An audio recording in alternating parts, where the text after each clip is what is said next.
Hello, everyone, and welcome to one more episode of MetaCast, the podcast of the Meta-Analysis Academy. I'm honored today to welcome to the stage Dr. Rafael Ayala, straight from Germany. He's a cardiac surgeon there.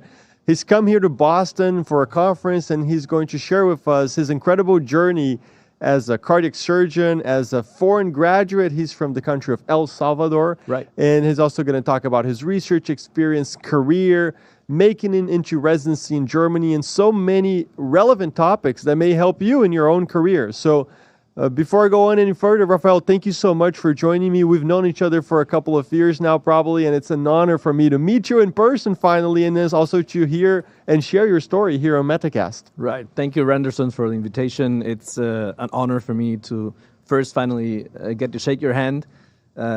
Thank you for everything you've given me, the opportunities. I really, really appreciate it. Thank you for the opportunity. It's my pleasure.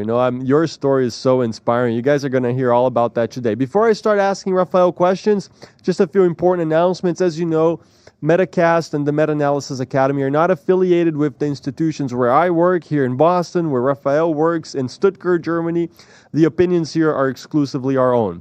Make sure to hit that like button and subscribe to the Meta-Analysis Academy channel here.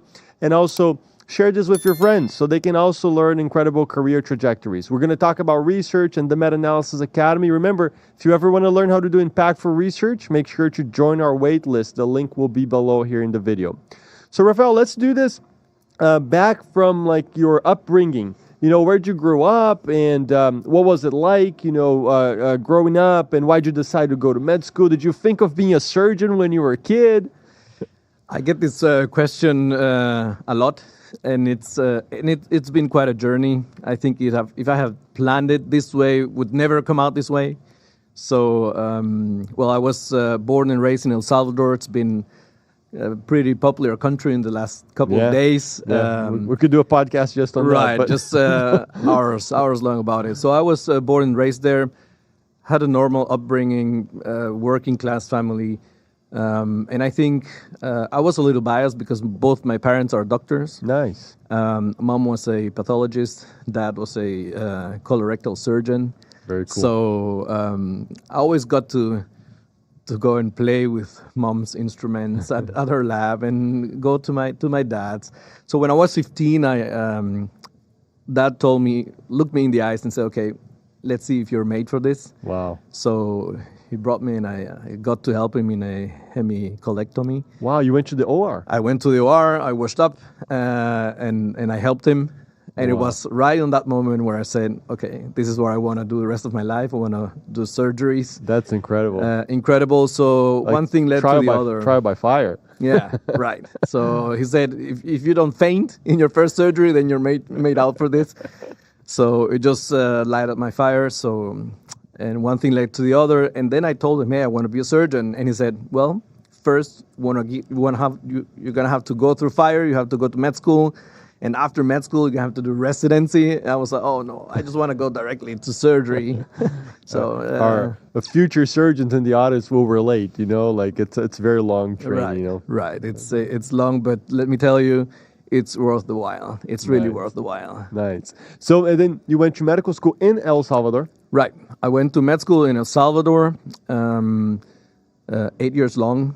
8? 8 years long. Wow. That's normal there. Does that include social service here, like a lot of countries in Latin America? Right. That includes 1 year of social service. You get sent to small town or near Guatemala or Honduras. Is med school in El Salvador public or private? They're both. They're both. I went to a private one. It was great. Yeah. It was great. And then when you were thinking about options to decide where to do the next step of your career, I suppose you maintained this steadfast commitment to surgery throughout. Right. And how did you land on Germany as an option, and did you consider other places as well? Yes. I explored some options. Of course, one option was coming here to the States. But then in the middle of med school, I did some practicals months I spent 2 summers in cardiac surgery in Germany. Oh, you went to Germany during med school? During med school, but just to do some rotations. So I didn't do anything, well, just basics. And then I got to know the hospital, the system, had contacts. That's really, really important. I think everywhere where if people want to come here, I heard tons, you have to make some contacts and rotations. Yeah. So it's very, very important to do those and leave a good lasting impression. So I already knew the language. I was a little biased. I went to the German school in El Salvador. Oh, like before med school? Since kindergarten. Wow. So I already knew the language. That's another story. Is it popular like in El Salvador? Like, because in Brazil there's a lot of bilingual schools, but it's English. Yeah. English the second, like it's Portuguese and English. Right. In El Salvador there are some bilingual schools. There are private schools and really, really expensive. And my parents, well, the idea was my parents I have one older brother, so they wanted us to learn a second language, and that was only possible in a bilingual school, in a private school. It was really, really expensive. So at that time, the German school was the least expensive one because the whole personnel and at least the teachers, the German teachers, they came from Germany. They kept receiving their salary from Germany. Okay. So we only had to pay some staff, Salvadorian staff. Gotcha. Yeah. Understood. So you learned German as a kid, and then you went to Germany during med school in the summers and your vacations from med school. Right. And what, if you remember, what caught your attention? What did you like so much about Germany when you did those rotations that made you decide to do a career in Germany? Well, at that time, residents were really, really friendly with me. They let me do anything. Well, within the limitations. Yeah. So small stuff. Yeah. But small stuff is what lights your fire when you're a student. For sure. So kept my fire up and finished med school, and then after that I already had some contacts, and they had told me in 2 different hospitals, hey, whenever you're ready. We need people. We like you. Whenever you finish, we will welcome you and should apply. Which hospitals were those during med school? So I went to the University Hospital in Regensburg. That's in Bavaria. And then to University Hospital in Freiburg, when I ended up doing most of my residency. Really? Right. And then one summer, some days I spent it in University Hospital in Tübingen. So walk us through what's it like to apply to residency in Germany. Obviously, I suppose you need to speak German, but that's just one of the requirements. Right. Do you need to take an exam, or do you need to, go for an interview? Do they, look at your CV? What makes an applicant a strong applicant to be a good candidate for Germany, residency in Germany? Right. It's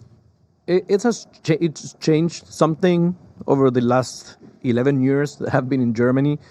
At that time, they were really lacking residents, people interested in cardiac surgery or in any surgical field, because German culture, the new generations coming out of med school, they want to have it easy. They want radiology. They want dermatology. They want, not that they are easy professions. Yeah,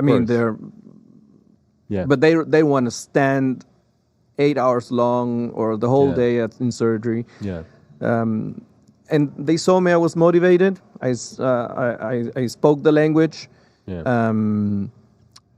And I left a long-lasting impression. I draw blood samples. I did EKGs. Wow. I did everything. I brought patients to X-rays. Wow. So I did everything nobody wanted to do, but I made myself available.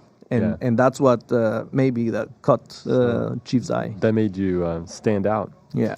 Very good. And what you just described is, I think, a universal phenomenon. And I don't mean, neither you or I mean to say that, the new generations are weak or failing. Not at all. Of course not. But it's something that the older physicians share all the time. And I've been a doctor. I've graduated med school for 12, 13 years now, and it's very noticeable, the shift towards a more focus on quality of life and work-life balance. And I'm not saying this as a bad thing.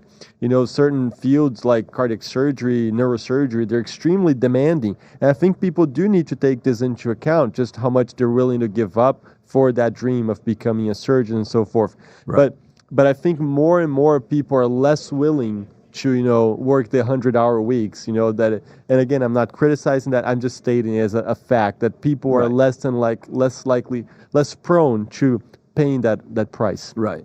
Yeah. I think so. So after, in order to apply, going back to answering your question, you have to take 2 exams. The one exam, 3. You have to take an normal German exam that you speak the language, you can write the language in a high level. Then you need to do a German medical language exam, oral exam. Wow. Right. And then you have to do a whole day. It's a practical exam, as if it were here the steps. Maybe like I haven't done the USMLE steps, but from what I hear, it might be something more like the 2C. Step 2CK. 2CK. Yeah.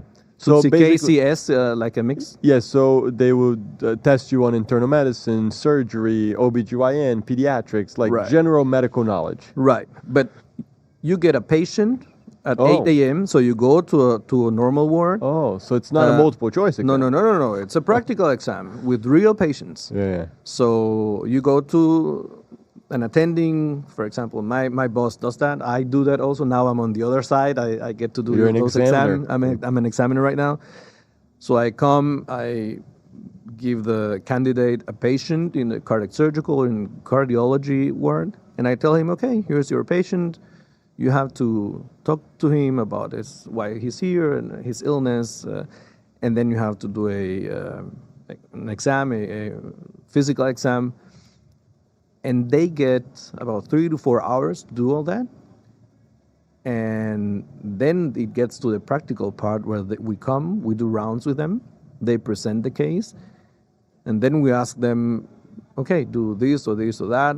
Show me how you examine the heart, Wow. the lungs. Wow. And after that, that's just half of it. And after that, then you have to, there are 4 candidates and we are 4 examiners there sitting across each other.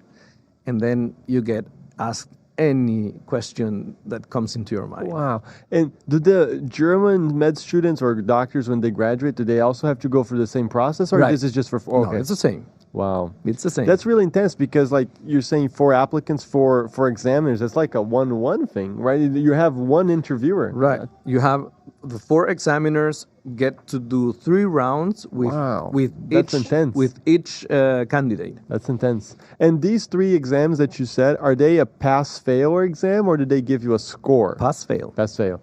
Okay, obviously you have to pass all the 3 exams. Yeah. But how do they select the residents once you've passed these exams? Because I suppose these exams are hard, but how can you differentiate between people who just passed the exam? Like, if they don't give you a score, how do the programs for cardiac surgery, for cardiology, for whatever, how do they decide which residents they want to pick or not? Is there an interview? What do they look course, at? There's an interview, but it's very subjective.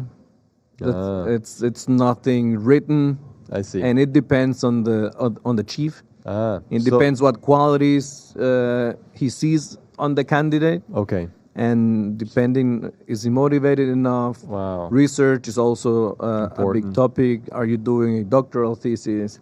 So that's another, research is another topic. We'll get into Yeah. that. Wow. So there really isn't one exam that you get a higher or lower score that stratifies people. Like in Brazil, that's mostly how people get chosen into residency. You take a test, you get a higher score, you're more competitive, a lower score, you're less competitive. Right. But in Germany, it sounds like it's No. And Germany- multifactorial. Germany has maybe the peculiarity, if I may call that way, that there's this aging population. So you have like an inverted pyramid. Yeah. There are few younger people going into residency.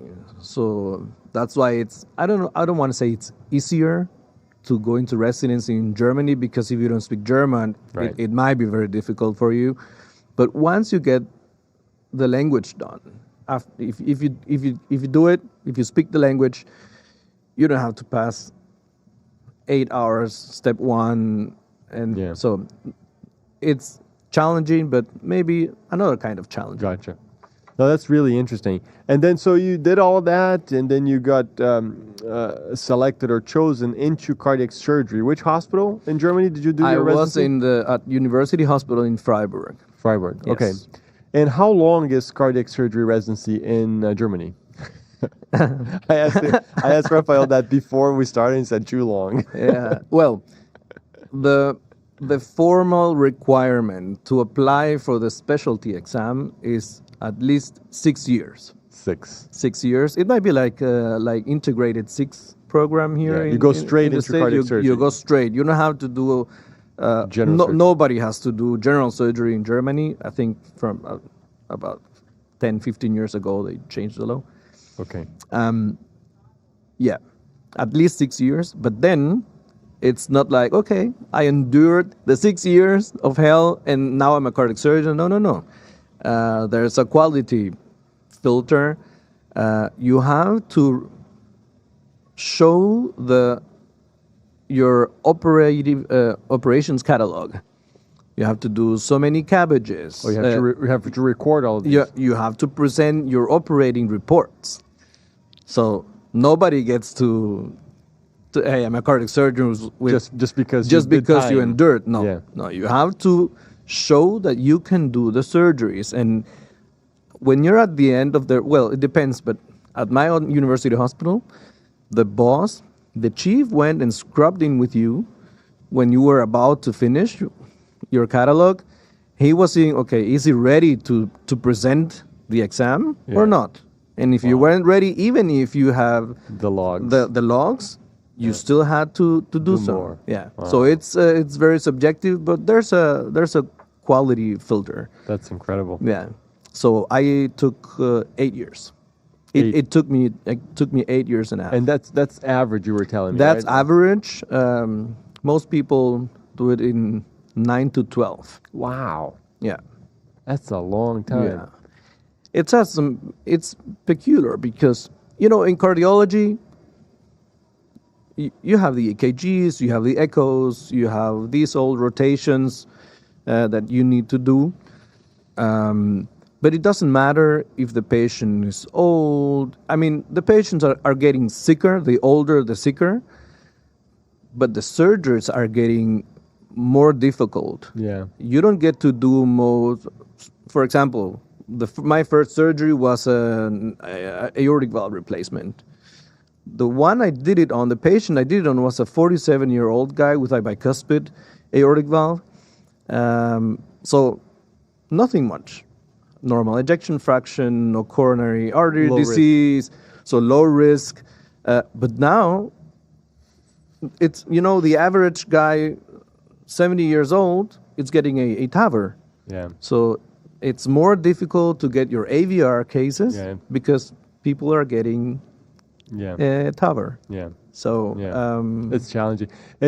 We could talk a lot about this, but I got this question a lot by med students. They're considering cardiac surgery and like, oh, do you think interventional cardiology and structural heart disease is going to, take over and cardiac surgery will no longer exist? What I tell them always is that the demand for good cardiac surgeon, at least as I see it, has only been increasing. Right. Because, the cardiology is doing more and more, but then you always have candidate patients who are not good candidates, population is aging, you have more centers which are doing these things, and then you need cardiac surgery backup. So there's demand for cardiac surgery, and especially good surgeons. I was telling Rafael before we started, every single place where I've worked in the U.S., Miami, Hopkins, Brigham, everywhere they're always looking for good cardiac surgeons. It's the demand, at least as I see it as a clinical cardiologist, is always there. Right. Yeah.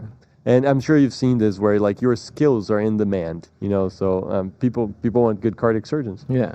I think it's cardiac surgery is always going to be there.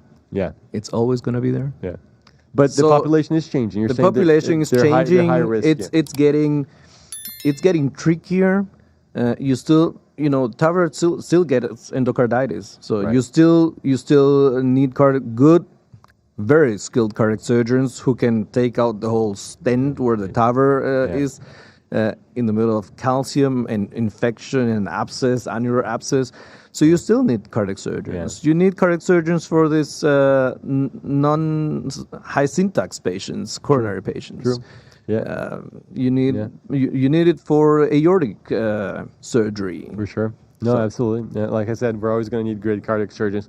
I get this question all the time from people in Brazil or other places around the world. Like, you're a foreign graduate, in the United States, did your whole career there. Did you ever notice like disrespect or I don't want to use the word racism, or just did you ever notice anything in the U.S.? I just want to take the opportunity to answer. I've been treated well, extraordinarily well, everywhere that I've trained. There are cultural differences, like the Northeast and Florida are very different. But people have been incredibly nice. Yeah. There's a lot of foreigners in the academic environment in medicine. Like, Right. I don't know the exact number, but a large proportion of doctors in the U.S., even in major academic centers, are foreigners. So in the U.S., I've never felt anything. And I suppose in Germany, like you said, you've been treated generally like very well as well, being a foreigner. Of course. It's there's always going to be differences between some colleagues, I think. But I think the rule is there's respect also for foreigners. Of course, there's this pressure. You have to show you are as good as them. Yeah. So there's also this pressure because everybody, Germans, they go through also through med school, and they all of a sudden they see, hey, there's a lot of foreigners coming in, but we need them. So I hope they're as good as us. So you get this intrinsic pressure. You have to perform. Yeah. And that's a good thing. Yeah. That's a good thing. Yeah, for sure. No, this is so good. So, Rafael, let's talk a little bit about the work-life balance in Germany. I get a lot of people who want to come to the U.S., but then they have this impression that doctors here work nonstop all the time, and you don't have time to do anything else in your life. And I tell people usually, residency is very busy. In the U.S., I worked up to 80 hours a week as a resident, very rarely more than that. I always still had time to do other stuff, but not a whole lot of time. And then when you finish residency, you sort of get flexibility. You could work more, make more money, go to private practice where you work more. Right. You could stay academia, work a little bit less, have a stronger footprint in research and education. So there's a lot of flexibility once you finish training, but training is tough. But I hear, and I have no personal experience in this, but I hear that European culture is different. I see people want to go to the UK despite the challenges in the NHS. I hear people want to go to Germany with this impression that, work-life balance is just better for a doctor in Europe than in the US. How do you see that both in residency? What was it like being a surgical specialty, which is typically very demanding, and also later in your junior career, early career, what's that work-life balance like? Well, I haven't had the experience here in the United States. Work-life balance wasn't really a concept with that tells you everything. I'm just starting. I'm just joking. It wasn't really a concept that was in my mind when I started doing residency. Yeah.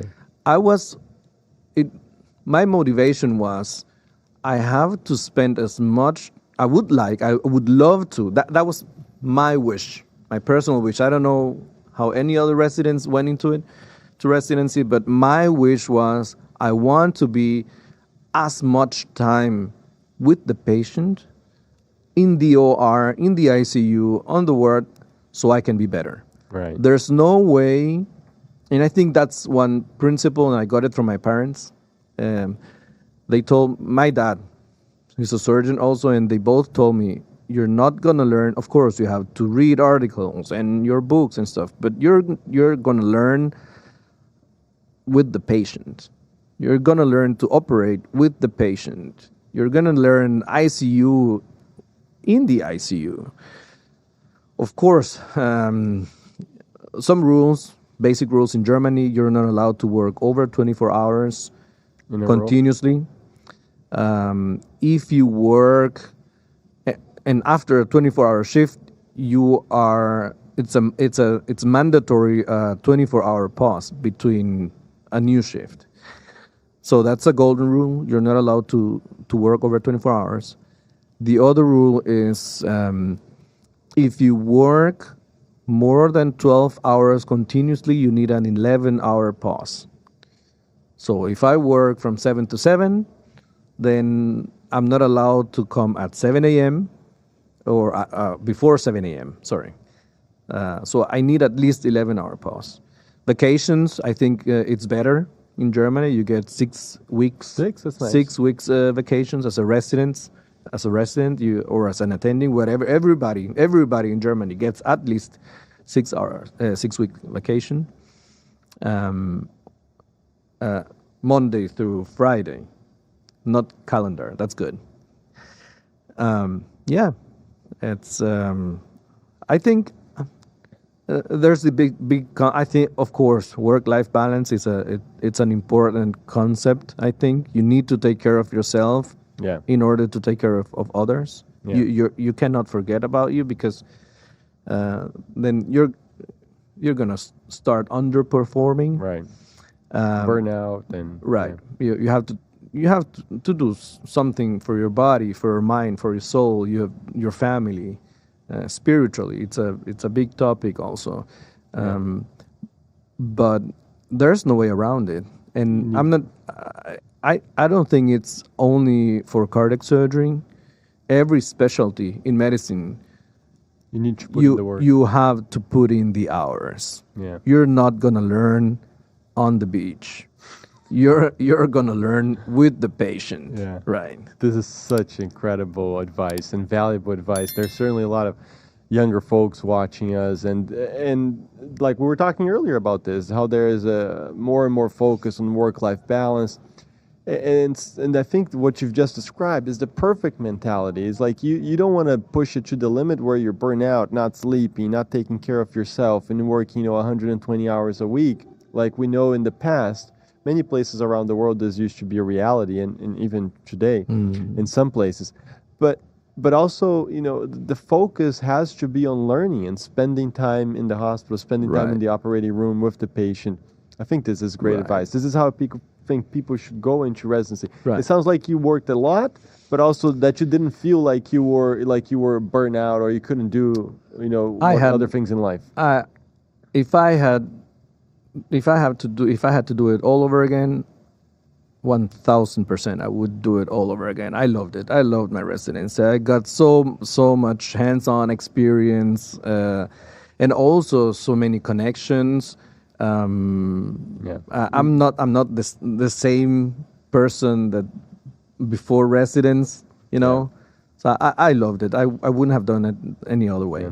I can say the same. I did 9 years of residency and fellowship, internal medicine 3 years, 1 year of chief resident, 3 years of cardiology, 2 years of imaging. Loved it every day. Yeah.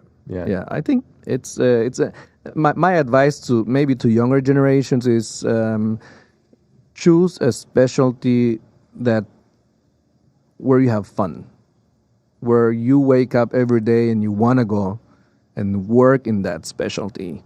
Yeah. Don't let it scare you. Don't let cardiac surgery, you have to stand up for 5 hours. I don't know. No, if it's fun. Yeah. If it's fun for you, and if you feel you have this connection, you want to do it, then do it. Everything else it's gonna come along. Yeah. Someday you're gonna have enough money to provide for your family. You're gonna be happy. It's way better to be how you call it, to be exhausted at the end of the day, but you're gonna have a good feeling because you come from work that's accomplished. You're gonna have a very good feeling, and you're gonna be ready to go to bed and then to wake up for the next day and do it all over again. This is amazing. Rafael, I want to talk about an important topic here as we move on, which is the role of research in your career. You joined the Meta-Analysis Academy, I think probably about 2 years ago, more or less, right? And at that time, you were a resident in Right. cardiac surgery. Again, very busy. We were just talking about this. What motivated you, almost done with your residency, certainly a great surgeon, having already made it from El Salvador to Germany? What motivated you to seek more in terms of research, publications, and develop that side of your Yeah. career? Salvador is, there's not that pressure to do research as a student. And it wasn't until I got to Germany. My experience was I did my doctoral thesis while being a resident. I did it on LVAD patients. And I noticed right the week after I defended my doctoral thesis at the university, my chief started to give, I got my first AVR. So it was an unspoken rule. If you did your doctoral thesis, then you're allowed to start operating. Wow. So if you didn't do any research, you would still have a job. You would still go and close up and do some other stuff. But it wasn't until you were actively doing research that you were okay, you're going to do your cases. This is in Germany already? This is in Freiburg. Wow. This is in Freiburg. And maybe it was because it was a university hospital. The hospital I work right now, Robert Bosch Hospital in Stuttgart, it's not a university hospital. Oh, I see. So research, it's secondary.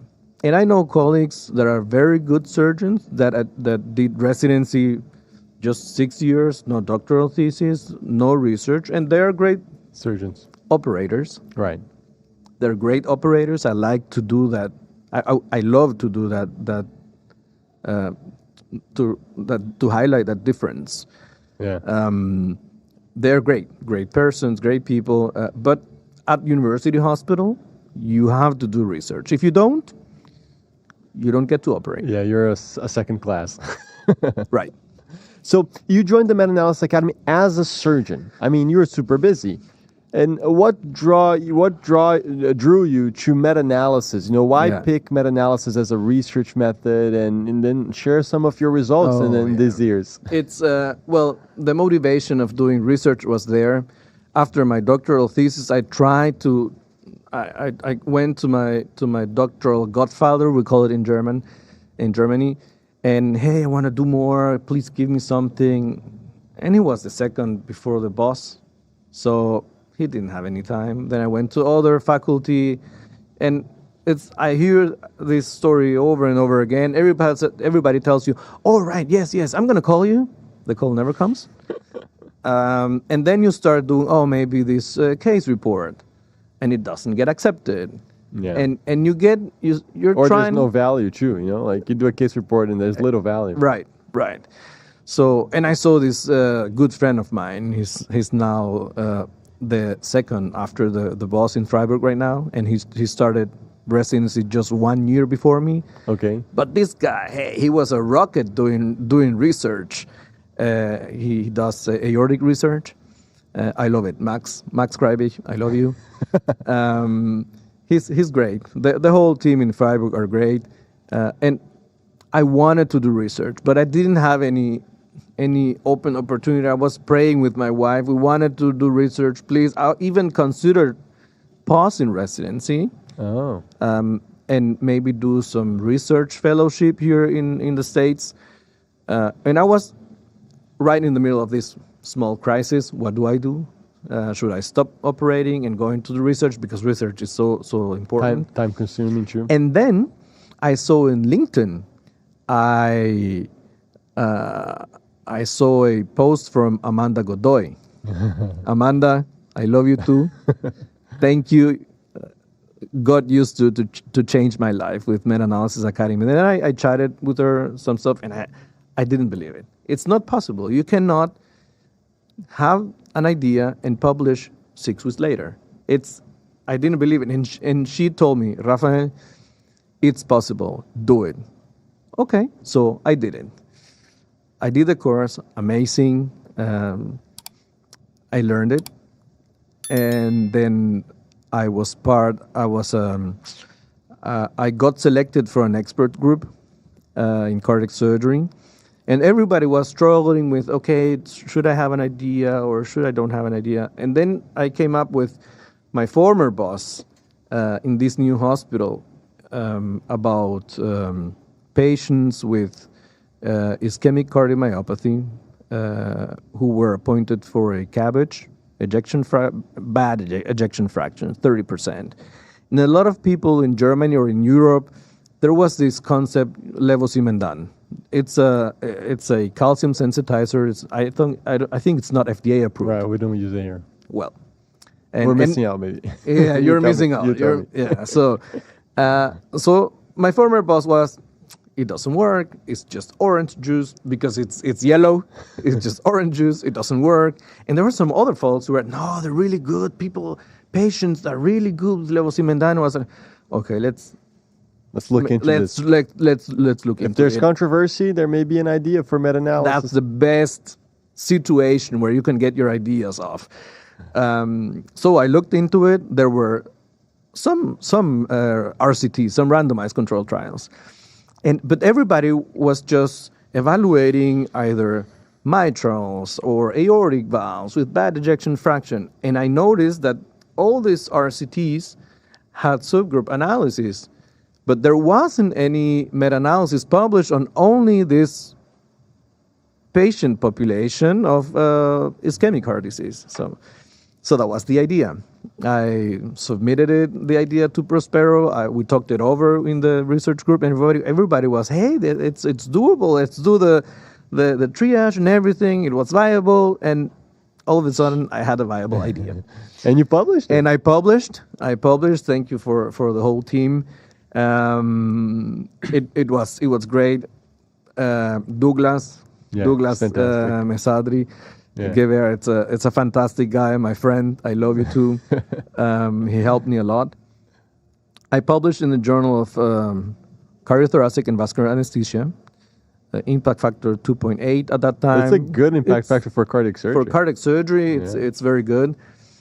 Just take into account the European Journal has now a 3.5, 3.4 It's something. huge. So it's good for cardiac surgery. Got published.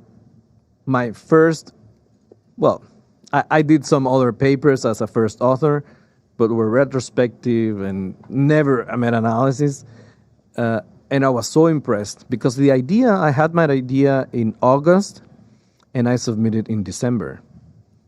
So, but the manuscript, I finished writing the manuscript, it was October. So it was 8 weeks. Yeah. From idea to submission. Yeah. And I couldn't believe it. Yeah. See, I tell students it's on average 5 to 7 weeks. This was Rafael's first paper. Right. And it took 8 weeks. I mean, surely now he was still learning and doing it for the first time. Right. And it's incredible. And take into account, I was still doing 24-hour shifts. I was still doing type A dissections during the nights or NSTEMIs. So it was in the middle of work. But like we said before, you have to put in the hours. Yeah. You have to put in the effort. It doesn't get done on itself. Yeah. You want to do it? If you get something done, you have to do it. Yeah. So sure. It was nice. So that was good enough. Yeah. And then on February this year, so it got published online on December 2023, then on paper on March 2024. And 1 year later, February this year, 2025, Douglas writes me a message. My friend, congratulations. And I was like, hey, what's going on? I haven't published anything. No. Your paper got cited. What? A citation? Nice. And I was happy. It was a citation, but it wasn't any citation. It was cited in the new guidelines. Which guidelines? The guidelines of the European guidelines for cardiopulmonary bypass and perioperative medication. Wow. So now there is a 2A EACTS? EACTS, European guidelines. There's now a 2A level A Wow. recommendation for levosimendan pretreatment That's amazing. for this patient population. Thanks to your meta-analysis. Right. That's incredible. Thanks to your meta-analysis course. That's incredible. Academy. We have a lot of papers now from our students that made it into the guidelines, and I'm glad you brought this up. I wasn't remembering this one. EACTS, that's the European Academy of Cardiothoracic Surgery. European Association for Cardiothoracic Surgery. That's incredible. Right. Congrats. So it's and that has opened a lot of doors. And that's what research is. It goes hand into hand with your professional practice. One of my motivations, why I did want to do research, was because I looked into other colleagues who did research, and they always had, when we were doing rounds or discussing some cases, they always brought up papers, hey, but remember, that guy published in this journal on that day, there's an article describing this with very good outcomes with this technique, for example. And I looked, hey, they are citing, they have reasons, they have data that impact their everyday clinical decisions. Yeah. And you saw that the patients were doing good. So I wanted that. I wanted to give my patients the best care. And that's what research does. And meta-analysis out of all. If you have an idea, for example, me, you become an expert on that topic because you've read hundreds of papers just to see if the idea is viable, and then to write the manuscript. You become an expert on the topic. Yeah, for sure. I always tell this to students, you don't have to be an expert on the topic before, but you become an expert as you go along.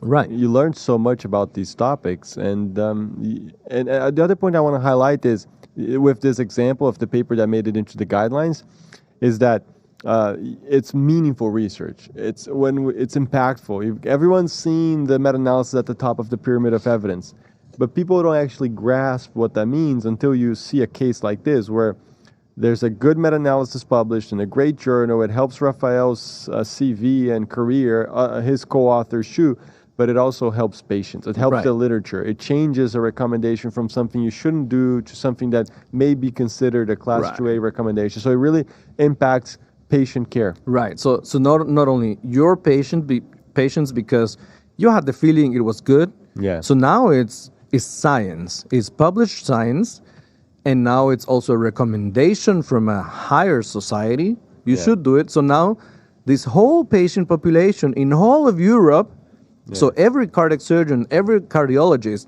should, it's a 2A recommendation, should think of doing this treatment with levosimendan prior to surgery. So that's the extent of your research. Yeah, it's incredible. Yeah, the impact. And Rafael, you're here in Boston now for a conference too, right? Right. That's for the annual conference of the International Society of Heart and Lung Transplantation. So after I published that, I became an expert on the Meta-Analysis Academy. And I got to work with incredible students, Susi Marpical from Costa Rica, Laura Luis from Brazil, and then some other guys. But everybody got abstract accepted in international conferences. Wow! Every student of mine. So your team is here presenting. Like your team has an abstract here? Actually, my team has an abstract here accepted. Unfortunately, Susi Mara, who was the first author, or is the first author of this idea, she couldn't make it and present it. So she asked me as a favor if I could come and present it. So I presented it, but it was her idea. She's a resident. She's a resident, not even in cardiac surgery. She's a resident in perfusion. Yeah. And she gets accepted an abstract in the biggest transplant meeting of thoracic organ transplantation in the whole world. Yeah. On heart transplant. Yeah, it's amazing. It's amazing. It's mind-blowing. It's mind-blowing. That's what I love about the Meta-Analysis Academy, the method and the people. Yeah. It's like you, Susimar, and Yeah. Douglas, and Amanda. Like I love this. you know? Everybody, the meaningful connections that you get, the impactful impact, this being free, if Yeah, you autonomy. autonomy, freedom to do your ideas, freedom because you have the tools, you learn the tools. Did you notice, you mentioned that in residency it's important you get some research. Did you notice any practical shifts in how people treated you and the cases you got after this case, for example, with this big paper or other publications and abstracts presented in these conferences? Right. Yes, of course. Then my boss started noticing Oh, because I got to the last European conference in Lisbon in October. We also got another abstract. wow. And then on December in Buenos Aires, the joint conference of the European, American, and Latin American conference, we also got another abstract accepted. Wow.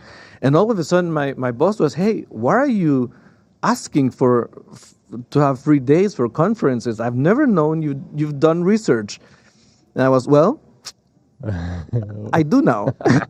I do now. That's It was like incredible. he was really, really happy. So That's amazing. destiny, God, whatever you want to call it. I started doing my research with my doctoral thesis in LVADs. It's also heart failure and stuff. And then all of the research that I'm doing right now, it's also in heart failure and transplant, DCD, DBD, ECMOs, Impellas, everything. So all of a sudden, my boss asked me, "Hey, I have an idea. Let's do." In Germany, there's only one certified ECMO course in whole Germany, and it's in Berlin. Charité, biggest university hospital in Germany. I want to do a certified There? course here in Stuttgart. Let's get it done. So we started and we organized it with some other guys, cardiology, nurses, and stuff. And now Stuttgart is the second course out of 2 in whole of Germany who is approved by the 4 biggest societies: cardiology, anesthesiology, cardiothoracic surgery, perfusionist. And you're an expert because you published on And this. I'm an expert. So I was not only organizer, I'm a faculty on the course. And I have 4 talks in the course about left ventricle unloading, about what we deal with Susimar. So it's amazing, man. The doors that get open, you know. God bless you, man. This is incredible. No, Congratulations. God bless you. I'm really, you are an instrument to bless all of us, and you have no idea the reach that you're having. Yeah, I'm really grateful to all the people who make the Meta-Analysis Academy happen. All the names you mentioned, a lot of them are from our team, like Amanda, Douglas, and it wouldn't also happen without the support of students like you who actually put in the work. You were talking earlier about putting in the hours. I mean, Right. it's your work, and Susimar and Laura and all these great students. I'm so grateful. Right. No, I'm happy. Rafael, I'm so inspired by this talk. We could go on and on. There's so much to talk about. Just to wrap things up, it's been 2 years since you've done the Meta-Analysis Academy. You've had all these abstracts accepted. You're an expert now. You're giving courses on ECMO there in Germany. Like, what's next in your career? Like, what's the next step? Well, my boss just asked me to take over the heart failure mechanical circulatory support section of my Wow, hospital. That's huge. Man. Congrats. Yeah. So above of doing cabbages and aortic valves and ascending aortas, starting May. Okay. Just before coming here, and he asked me, "Rafael, I'm having my second kid. I don't have much. I have so much stuff going on. You should take over. Wow. You should take over." So there was already a program, but we want to potentiate. We want to do it better. We want to do it bigger. We want to do it science-centered. So we don't be only operators. We want to be surgeons. Yeah. We want to be academical surgeons with impactful decisions on the patients, positive decisions on the patients. And it only gets done hand in hand with research. So that's what I'm going back to Germany right now. Fantastic. So, right. I mean, it's just unbelievable. Congratulations. And when you left El Salvador, to the residency in Germany, I don't think you could have, anticipated, these incredible results. Congrats. I mean, 5 years ago, I wouldn't even dream of it. I would be happy if I finished residency and finished my catalog, and my chief says, "Okay, you don't have two left hands." So I would have been happy with it, but now you're chief. No, not that. But I was joking. That's amazing. You have an amazing career. Actually, also, as before we wrap up, also a big shout out to our other a star in cardiac surgery in Germany, our friend Tulio. Tulio Caldonazo. Big shout out to Tulio. Amazing guy. Yeah. Also a cardiac surgeon, soon to be cardiac surgeon. I think he's still in residency, but just published a ton. Yeah. Great guy, involved with all of our students and doing great research projects. Right. If you ever get to work with Tulio, you're going to have a great experience. He's a great guy. Rafael, thank you so much for joining. It's been an honor to have you here on MetaCast. Your story is really inspiring. As a foreign graduate, went to Germany, did extraordinarily well, very busy residency, hard work, dedication, extremely nice guy, and also did research in the midst of all of that, and now transitioning to your faculty years. So congratulations. It's really an inspiring story, and I thank you for sharing it here with us. Thank you. Thank you for the invitation. Thank you for the tools you give us, man, to do the meta-analysis with autonomy. Nothing of this would have been possible without my family, mom and dad. Thank you. They were the first that believed in me. Yeah. I want to thank my wife also. We don't talk about them a lot in these spaces, but if our spouses don't they don't support us, we cannot achieve this, man. They're a big part of it. So thank you for bringing it up. I big shout out to my wife, and I don't know. I just say it, but spiritually, I'm a spiritual person. I want to thank God publicly. Yeah. His grace, my life with blessings I have never thought of. So nothing of this would have been possible without him. Yeah. So thank you. Yeah. No, thank you. I share all of that. Also, God has been incredible in my life and opening so many doors that I didn't believe it was possible. And one of them is the privilege of meeting people like yourself, meeting you specifically, working with you. I'm very grateful for all of this. Thank you so much. Guys, that's it. That's MetaCast, the podcast of the Meta-Analysis Academy, where we share incredible career stories like the one from Rafael. Make sure to check our other episodes. Make sure to join our wait list for the Meta-Analysis Academy if you haven't joined the team yet.